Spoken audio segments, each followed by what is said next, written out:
लोकसभा चुनाव हुआ, भारत आदिवासी पार्टी ज्यादा लंबा समय नहीं हुआ, लेकिन आपने बड़े दिग्गज को हराया। बांसवाड़ा डूंगरपुर जो लोकसभा क्षेत्र है, गठबंधन भी रहा, इंडिया गठबंधन। अब चूंकि गठबंधन के साथ रहेंगे आप, क्योंकि 2 मीटिंग दिल्ली में हो चुकी, उसमें आप नजर नहीं आए, उसके बाद आप मिलने जरूर गए थे, तो इसके ऊपर स्पष्ट करें क्या रहेगा आगे। आपके चैनल के माध्यम से जो दर्शक देख रहे हैं उन सबको मेरी ओर से धन्यवाद, आभार। आपका कई इनके प्रत्यक्ष अप्रत्यक्ष सहयोग रहा और मुझे आज 2 बार विधायक और साथ ही मुझे एमपी बनने का अवसर मिला। और आपके चैनल के माध्यम से उन बांसवाड़ा डूंगरपुर की जनता को भी धन्यवाद देना चाहूंगा जिन्होंने मुझे इस काबिल बनाया। अभी वर्तमान जो देश में परिस्थितियां बनी हुई, एक तरफ एनडीए सरकार बना दिया ही मानो, और इंडिया जो है वो विपक्ष में मजबूत भूमिका निभाते हुए नजर आएगा। हमारी जो आइडियोलॉजी थी और हम लोग जो चुनाव लड़े थे, हम लोग सभी जगह स्वतंत्र चुनाव लड़े थे।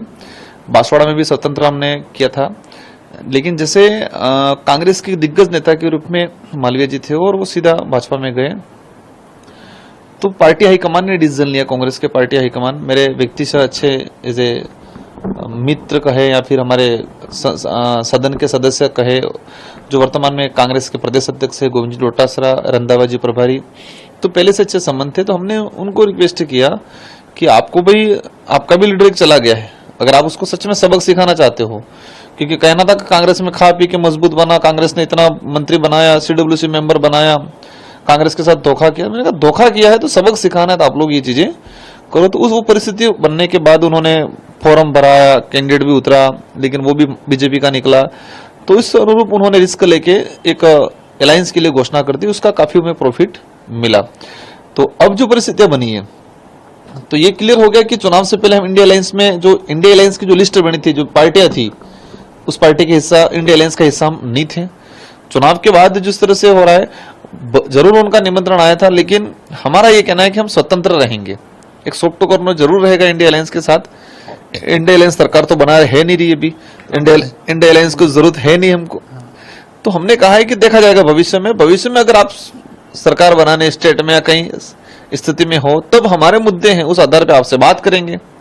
आपको अच्छा लगेगा, आप एक्सेप्ट करोगे इन मुद्दों को, तो हम फिर आपके साथ आगे बात बढ़ाएंगे। ये बात हुई। इसलिए अभी तक जो स्थिति है, औपचारिक रूप से मेरा फर्ज बनता था, मैं मुलाकात हुई, इंडिया गठबंधन के कई साथियों से मुलाकात हुई, राष्ट्रीय अध्यक्ष जी से खड़गे जी से मुलाकात हुई, लेकिन ऑल ओवर ये है कि अभी वर्तमान में हम स्वतंत्र हैं और जरूरत पड़ने पर देखा जाएगा इंडिया अलायंस के साथ। इसका मतलब राजकुमार जी ये माने कि जो भारत आदिवासी पार्टी की तरफ से आप जीत कर गए हैं संसद में, अब चूंकि मोदी सरकार बन चुकी है, 3रे नंबर की, मोदी जी ने शपथ भी ले ली है, मंत्रिमंडल भी बन गया है, तो ये मान के चले कि संसद में आप विपक्ष में तो बैठेंगे, लेकिन इंडिया गठबंधन के साथ नहीं रहेंगे। इसका मतलब हाँ, बिल्कुल विपक्ष में रहेंगे, लेकिन इंडिया गठबंधन में ऑथोराइट, क्योंकि इंडिया गठबंधन में जाने के लिए हमारे पार्टी पदाधिकारियों की बैठक के बाद ही तय होगा। भविष्य में कुछ सिचुएशन बनती है तो, क्योंकि अभी तक ऐसी कोई सिचुएशन है नहीं, हमें भी जरूरत नहीं है, उनको भी जरूरत नहीं है, स्वतंत्र हम लोग रहेंगे।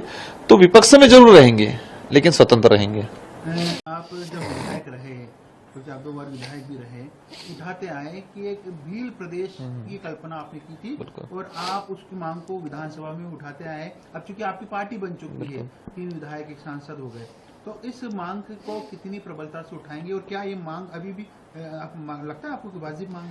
देखो, बिल्कुल वाजिब मांग है। इस मांग की हिस्ट्री में जाना पड़ेगा। मैं हर साथियों से ये चर्चा यही कर रहा हूं कि मांग कब से उठी, क्यों उठी। इस मांग पे जब भी हम चर्चा करते हैं तो 2 चीजों पे 2 सवाल बनते हैं कि ये मांग कब से उठी, क्यों उठी। क्या ये मांग सिर्फ राजकुमार रोहत या भारत आदिवासी पार्टी उठा रही है, या ये मांग थी पिछले 5 सालों में उठी है। ये मांग बहुत पहले से उठती आ रही है, आजादी से पहले उठी, आजादी के बाद भी कई लीडर ने उठाई।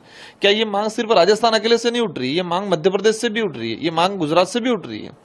क्यों उठ रही है? इसलिए उठ रही है कि ये ऐतिहासिक पृष्ठभूमि में जाते हैं तो गोविंद गुरु महाराज का जो आंदोलन हुआ था मानगढ़, जिसमें 1500 आदिवासी मारे गए थे, तो उस आंदोलन के दौरान ही अंग्रेजी शासन व्यवस्था में ही वहां के आदिवासियों ने अलग से बिल प्रांत की डिमांड की थी, और उसी वजह से वहां आंदोलन हुआ और गोलियां बरसी और 1500 आदिवासी शहीद हुए।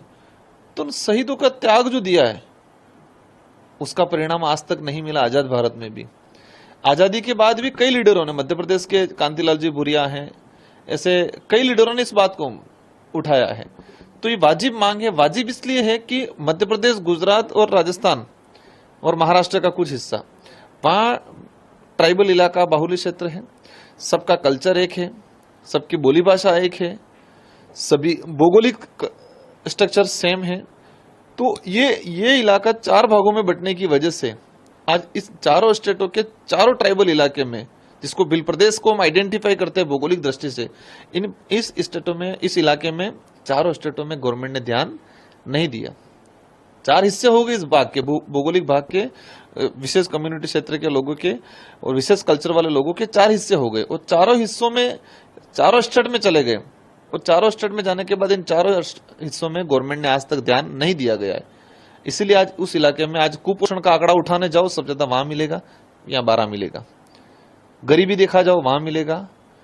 कोई अत्याचार होता है, उत्पीड़न होता है, छुआछूत भेदभाव होता है, तो वही मध्य प्रदेश, राजस्थान, गुजरात का ट्राइबल इलाका वहीं मिलेगा।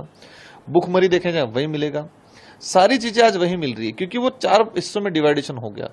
और अगर गवर्नमेंट ने ध्यान दिया होता तो हो सकता है बाई चांस ये डिमांड नहीं उठती। तो आपको ये लगता है, अगर आप ये वीडियो YouTube पर देख रहे हैं तो हमारे चैनल को सब्सक्राइब करें और बेल आइकन को दबाना ना भूलें। अगर आप Facebook पर ये वीडियो देख रहे हैं तो हमारे पेज को लाइक करें।